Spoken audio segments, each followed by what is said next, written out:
Pasado nakatutok sa rangsadahan ng balita. 30.11 DBM Patrol.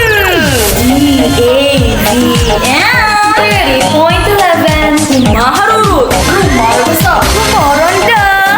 Ano bang sakuna? Ito ang Radyo Akbumano. Tinawag ay word ang watawat ng malayang pamamahiya. DAVM 30.11 Kami ang Akbumano kapag Pilipino kasagagapay sa pagsiservisyo. Handog ang balita, tapat na totoo. Radyo Akbumano.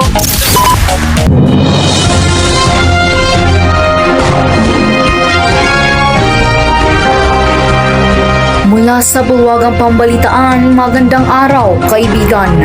Pilipinas, narito na ang mga tampok na balita sa oras na ito. Malawakang Flood Control Project 2025 ni PBBM agad inilunsad. Tory at Baste nagkalitan, patutsada at revelasyon uminit online. GMA Ball 2025 ginulantang ng glamor at intriga. Sentro ng impormasyon, Saan man ang lokasyon sentro ng katotohanan. at mga balitang dapat ninyong malaman. Sa buong himpilan ng DABM News Radio Information Center, DAVM DABM 30.11 mula sa Damo de Oro rumurunta sa anong sulok ng bansa. Ito ang Radyo Akbumano.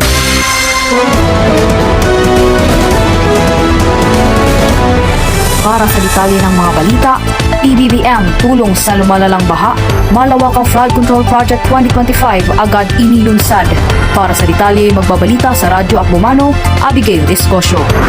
Dahil sa lumalalang kalagayan ng pagbaha sa iba't ibang bahagi ng bansa na nagdudulot ng malawakang pinsala sa bahay, ari-arian at kabuhayan, agad na inilunsad ni Pangulong Ferdinand Bongbong Marcos Jr.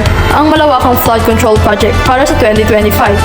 Nilalayo ng proyekto na tugunan at sugpuin ang madalas at matinding pagbaha sa mga pinakaapektadong lugar sa pamamagitan ng pagtatayo ng mga makabagong pasilidad, pagpapalawak ng mga kanal at modernisasyon ng mga flood management systems. Inaasahan na makatutulong ito upang maprotektahan ang mga komunidad at maiwasan ang paglala ng sakuna dulot ng baha. Abigail Escosio para sa Radyo Akbumano. Samantala, Tory at Baste nagkaalitan, patutsada at revelasyon uminit online. Magbabalita, Radyo Akbumano, Gwen Agano. Hindi sumipo si Davao City Mayor Basti Duterte sa charting boxing match laban kay PNP Chief John Nicolas Torre III noong ika-27 ng Hulyo dahilan para ideklarang panalo si Torre by default. Paliwanag ng kampo ni Duterte, nakatakda na ang biyahe nito sa Singapore. Naglabas ng pahayag si Jen Torre matapos ang insidente, tinutuligsa ang umano'y kawalan ng respeto sa paanyayang layong tumulong sa manasalanta. Umani ang intensyon ng issue online at naging sentro ng diskusyon sa pagitan ng kanilang mga taga-suporta. Ito si Queen Abueme para sa Radyo Akbumano. Magbabalik ang balitaan pagkatapos ng palalang ito. Ate, pasok na po ako sa school. O siya, sige. Ang init ngayon. Dala mo ba ang tubig mo? Ang aking kasagutan ay, hindi po ate. Abay, bakit naman? Dapat may baon ka laging tubig para hydrated ka lagi. Nakakatakot pa naman ang init ngayon. Ate, hindi na kailangan. Bakit ka naman matatakot? Hay, tama nga si ma'am, scaredy cat ka. Tubig ay mahalaga, sa katawan ay kay ganda, nagbibigay ng sigla, sa init ay panangga. Araw-araw minom, huwag kalimutan ito, para ang katawan ay hindi matuyo. Kalusugan ay sigurado pag tubig ay laging buo.